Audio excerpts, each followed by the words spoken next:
¿Vamos? Fíjese que cuando usted se siente mal y el médico le dice, vaya a sacarse una muestra de sangre. ¿Le sacan una cosita así? No, le sacan el 25% de la sangre para saber qué tiene. ¿Me va entendiendo eso?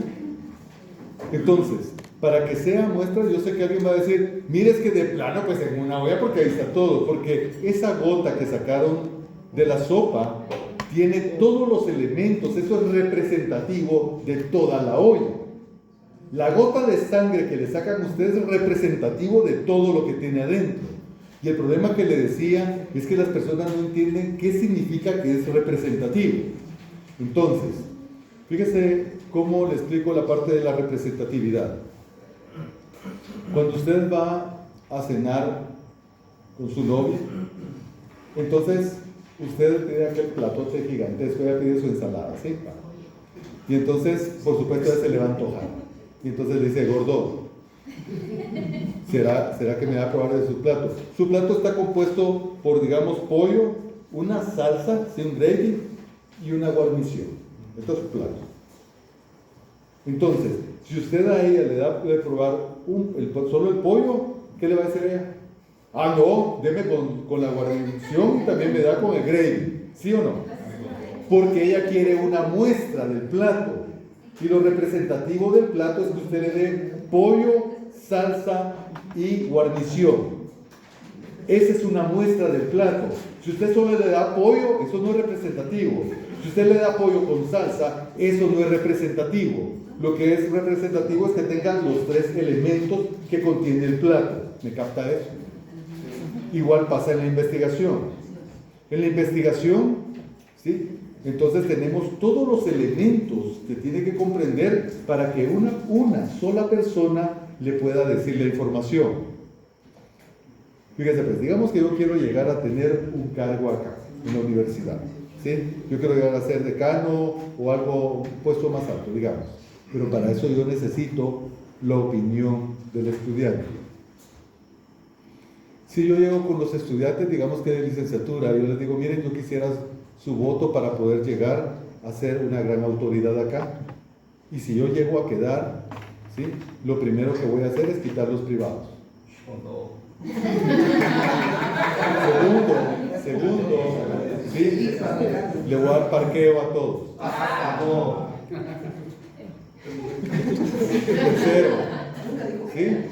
Tercero, ¿sí? Entonces voy a ver que eliminen las matrículas de la maestría. Entonces le pregunto, ¿a cuántos cree usted que yo tengo que entrevistar para saber la opinión de todos? A uno. Claro, porque mire, yo le pregunto a uno y me va a decir, sí, yo votaría por usted. Yo le pregunto a 10 y me dicen lo mismo. Yo le pregunto a 100 y me dicen lo mismo. ¿Por qué? Porque son muestras. Claro, siempre va a haber alguno que decir, no, a mí yo quiero privado y con el más grueso, ¿sí? Y quiero que me suba la cuota y yo quiero parqueo. Siempre hay alguien, por favor, eso se llama errores muestrales. ¿Estamos? Esos son errores muestrales. Si usted tiene su cuate así, le dice, eso es error muestral. ¿Ok? Entonces, quiero que me entienda eso. Una vez que usted selecciona quién es muestra, entonces el valor se va a comenzar a repetir. Entonces no importa que yo haga 10, 100 o 400. No importa, porque me van a decir lo mismo porque son muestras. ¿Entienden? Solo más de, si me entendió eso, ya es investigador. Si me logró entender que de una vez selecciono, ¿sí? la muestra me va a repetir siempre el mismo resultado. Entonces no importa si hago 100, si hago 200, si hago 300, si hago 400, porque todo depende del presupuesto del cliente. Si el cliente me dice solo tengo 30,000 para hacer la investigación, entonces le hago una muestra de 100. Mire, yo tengo 60,000 quetzales, le hago 400. Depende el presupuesto del cliente. Miren, eso lo sabemos entre nosotros, no lo va a salir a decir a la calle. Ok, ¿va claro eso? Bueno, entonces mire, pues para complicarla, los de estadísticas inventaron una fórmula. Sí, pero ahí, digamos, esa idea que usted está preguntando de la universidad, Claro, tienen muestra. O sea que obviamente ahí hay un filtro. Sí, así, ahí hay un filtro. Ahora, ya sea que quiere llegar. La población de Guatemala es totalmente, pero distinta en todos lados, en toda la región. Simplemente usted puede ver al estudiante, por ejemplo, de Galileo y lo compara con uno de la San Carlos. Y es un estudiante totalmente distinto, una forma de pensar distinta. ¿Sí? Entonces, y así puede comparar, y eso hablando solo de universidades, no digamos de el montón de cosas que hay normal.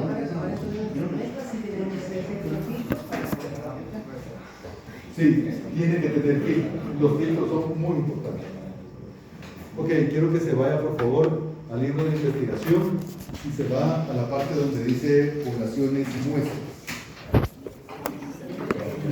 Poblaciones y muestras.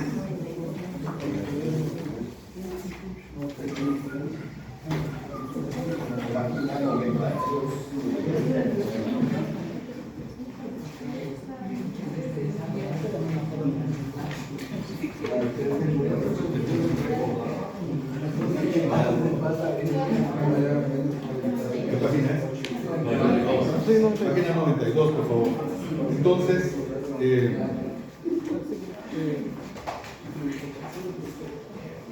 quiero que se vaya, ahí comienza con las poblaciones, pero va hacia la página 95.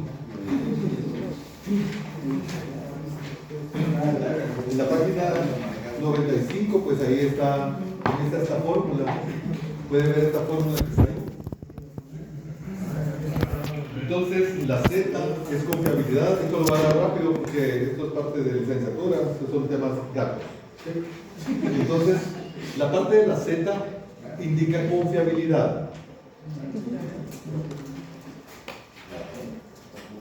La P y la Q siempre van a aparecer cuando se estén haciendo cálculos de probabilidades. La P significa que el evento ocurre y la Q significa que el evento no ocurre. Y la E es el error muestra. Entonces, hagamos de una forma rápida un recordatorio de cómo se calculan las confiabilidades. La confiabilidad, pues, es parte de la certeza. Entonces puede ver usted que en la página donde está la tabla, esa que tiene el relajo de números. Entonces, esa del relajo de números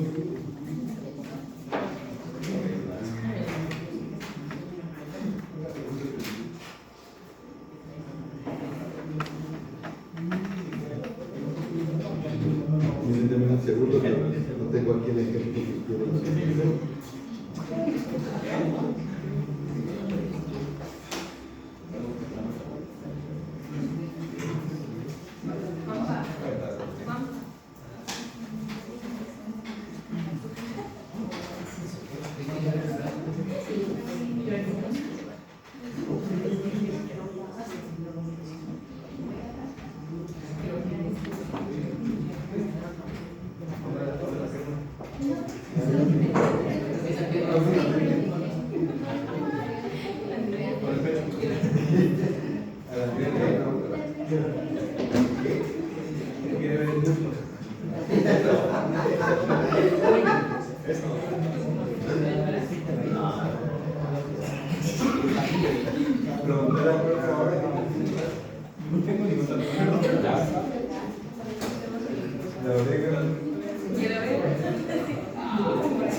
Bueno, pero aparte de la confiabilidad, sí, puede ver, quiero que vea por favor la parte donde está la tabla.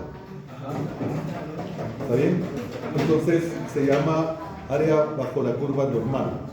Entonces, esa tabla de selección Z de las confiabilidades, entonces nos va a servir para hacer cálculos, ¿sí?, de la confiabilidad que nosotros queremos del estudio, ¿sí?, para que usted me lo pueda entender de una forma rápida.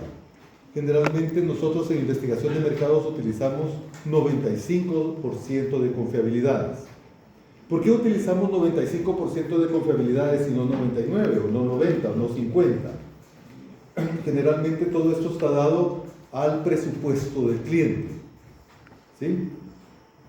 Cuando se comenzaron a hacer, por ejemplo, las vacunas para conocer si esto funcionaba para el COVID o no funcionaba, entonces las confiabilidades que se utilizaron fueron del 99.99999, ¿sí?, infinitos nueves, porque la contraparte de esto daba una mortalidad, eso daba a la persona muerta.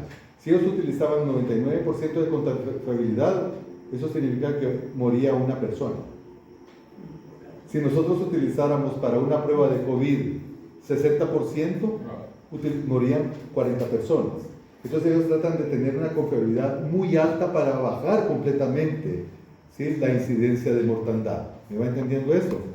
En investigación de mercados, ¿sí?, no es que si alguien llega a probar el jugo de naranja se va a morir, ¿me entienden? Entonces, generalmente trabajamos con confiabilidades del 95% y esa confiabilidad no se cambia. Siempre seguimos con ese nivel de confiabilidad porque los datos son muy certeros. Posteriormente tenemos el valor de P y de Q. Y el valor de P y Q siempre va a aparecer en las probabilidades. P significa que el error sí ocurre, que el evento sí existe. Y Q indica que el evento no existe. Y la forma más rápida para poder entender esto es cuando yo tiro una moneda al aire. Entonces, ¿qué probabilidad existe que caiga cara o que caiga escudo? 50%. Por eso es que el valor de P y de Q va a ser 0.5 y 0.5, 50% y 50%, siempre.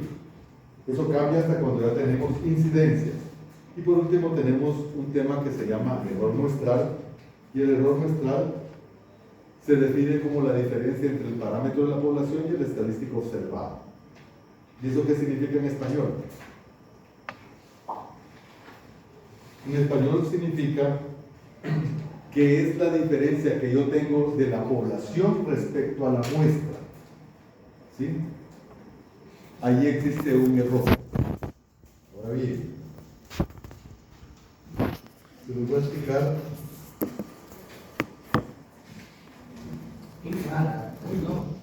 Mire eso que está viendo usted ahí es la primera medición que se hizo en las elecciones pasadas. ¿Alguien de ustedes vio cómo van las elecciones ahorita? ¿Quién va punteando? No, Pineda, correcto, ¿sí? Carlos Pineda va punteando y lleva un valor más o menos y más alto que el que tiene Sandra según las elecciones pasadas. Quiero que vea el segundo, tercer y cuarto lugar. Y dice empate técnico. ¿Qué significa eso de empate técnico? Significa que para eso yo necesito tomar el error muestral, y el error muestral es 2.83. Eso significa que el valor que tiene Yamatei es 1160 más 2.83 menos 2.83. Por lo tanto, es un más menos. Por lo tanto, empataría con Azú y Mulet. A eso se refiere. Se refiere a esto. Miren, cuando yo le sumo, ¿está bien? Cuando yo le sumo a Yamatei el 283 me queda 1443 y cuando yo se lo resto es 877. En el caso de Roberto Arzú sería 12.3 y si yo le resto el 2.83 a 9.20 me queda 6.37. Y en el caso de Mulet de la misma manera. Por eso es que ellos tienen empate técnico. Si usted fuera asesor de ellos, ¿qué le diría en el caso, por ejemplo, de Yamatei? ¿Quién es la competencia de Yamatei? Ajá. ¿Qué haría para salir adelante? Habría que ver los temas de interés del grupo que es simpatizante de Azul para atraerlos a aliarse con Mulet. Ahí está, miren, esa es la calidad de soluciones que ahí le requieren de esto. ¿Sí? O se jala a Telma Cabeza. Entonces lo importante es salir completamente de esto. Claro que esa es la primera medición, me parece que se hizo.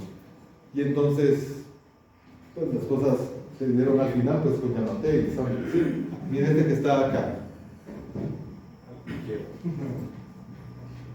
El margen de error, ahí lo tiene, miren, dice que es 3.1. Entonces ahí tiene que Yamatei va punteando 61.1, ¿sí? Más 3.1 del error llega a 64.2 y si se lo resta llega a 58. Ahí es donde va a estar Yamatei. En el caso de Sandra no le va a llegar a Yamatei nunca, ¿bien? Por lo tanto, según esta, depende de la fecha que la hayan hecho, ya se podría decir que Yamatei podría ser el ganador, a menos que Sandra tuviera una alianza con alguien. ¿Sí? Mires, ahí todavía Sandra punteaba.